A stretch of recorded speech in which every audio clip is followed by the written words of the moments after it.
Hi friends, నేను ఈరోజు మా విలేజ్లో ఉన్న భీమేశ్వర టెంపుల్, స్వయంభూ లింగేశ్వర టెంపుల్కి వెళ్ళామండి. అక్కడ స్వయంగా వెలిసిన భీమేశ్వరుడు అంటే శివుడు ఉన్నాడండి. లింగము చూస్తున్నారు కదా. మనము గుడి ఎంట్రెన్స్ అండి, లోపలికి వెళ్తున్నాము. మొత్తము రాతితోటే ఉంటుందండి విగ్రహం. నంది ఇది రీసెంట్గా, అంటే స్వయంభూ కాకుండా తర్వాత చేయించి పెట్టారనమాట నంది. ఇదేమో గుడితో పాటే, గుడి ఎప్పుడైతే వెలిసిందో అప్పటి నుండే ఈ నంది రాతితో ఈ విధంగా ఉంది. ఇక్కడ ఇదే అండి టెంపుల్. లోపల పెద్ద రాయి కింద లింగేశ్వరుడు ఉంటాడు, శివుడు.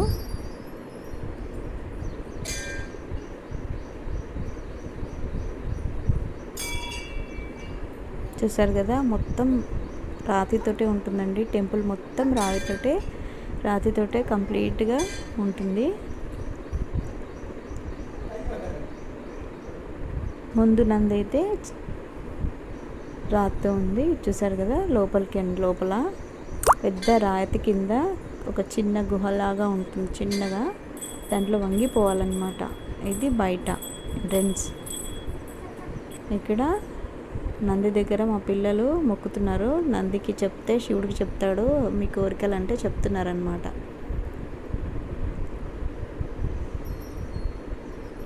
చూస్తున్నారు కదా, ఇది లోపల టెంపుల్ అండి. ఇప్పుడు ప్రజెంట్ మేము వెళ్ళినప్పుడైతే తక్కువ జనాలు ఉన్నారు, ఎందుకంటే మేము వర్షాకాలంలో, వర్షాలు స్టార్టింగ్లో వెళ్ళామన్నమాట. కాబట్టి అప్పుడు వర్షాకాలంలో జనాలు ఎక్కువ ఉండరు.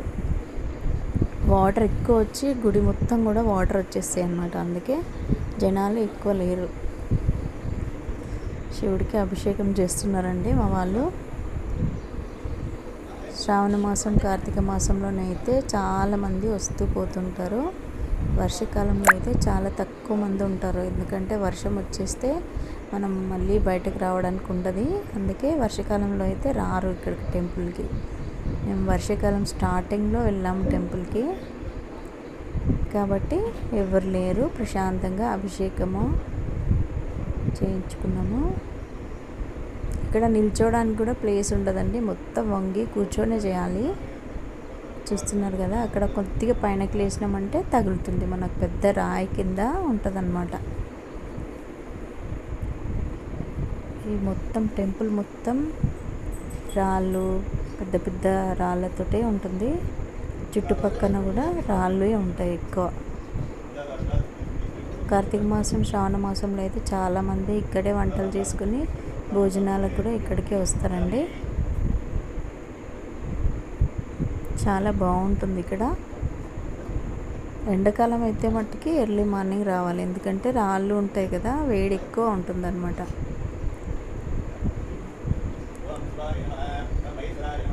ఇక్కడ మాఘమాసంలో మరియు మాఘమామస్య రోజు మరియు శివరాత్రి రోజు అయితే చాలా పెద్ద ఎత్తున జాతర అయితే జరుగుతుందండి. అప్పుడు అసలు మనకు దర్శనం కావడానికే చాలా కష్టం అవుతుంది. ఇక్కడ పక్కనే పార్వతీదేవి గుడి కూడా ఉంది, చిన్నగా ఉంది. ఇక్కడ లోపల ఉండడం వల్ల కొద్దిగా వెలుతురు లేదన్నమాట. చూస్తున్నారు కదా, గుడి చుట్టుపక్కన ఇది ప్లేస్ అన్నమాట. మొత్తం రాళ్ళతోటే ఉంటుంది కంప్లీట్గా.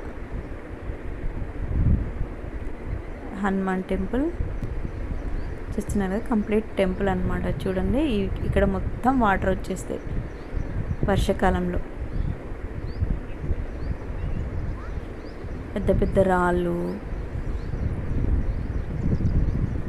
చెట్లు ఇవి ఉంటాయండి ఇక్కడ.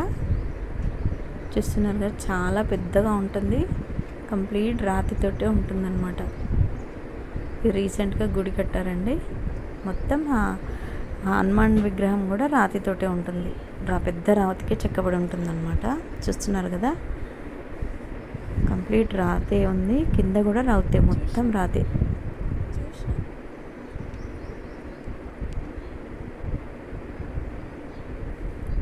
ఇక్కడ అన్నీ కూడా వర్షాకాలంలో ఫుల్గా వాటర్ వచ్చేస్తాయి. కంప్లీట్ టెంపుల్ మొత్తం ఆల్మోస్ట్ శిఖరం కనపడుతుంది కదా, అక్కడ వరకు కూడా వాటర్ వస్తాయటండి ఇక్కడ.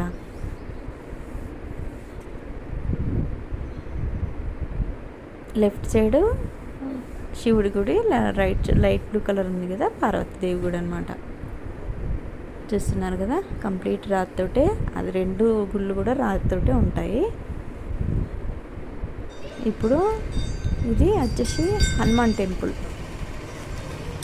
చూసారు కదా, హనుమాన్ టెంపుల్ కూడా హనుమాను, రాముడు లక్ష్మణుడు కూడా రాతికే చెక్కబడి ఉన్నాయన్నమాట.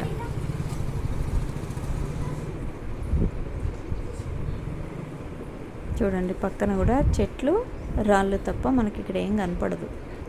కోతులు కూడా చాలా ఉంటాయి ఇక్కడ. చూస్తున్నారుగా, పంచపాండవులు, కాలభైరవ స్వామి, గణేష్. చూస్తున్నారు కదా, ఇవన్నీ కూడా రాతితోటే చెక్కబడి ఉన్నాయండి. వీడియో నచ్చినట్టయితే లైక్ చేయండి, కొత్త వాళ్ళైతే సబ్స్క్రైబ్ చేయండి. Thank you.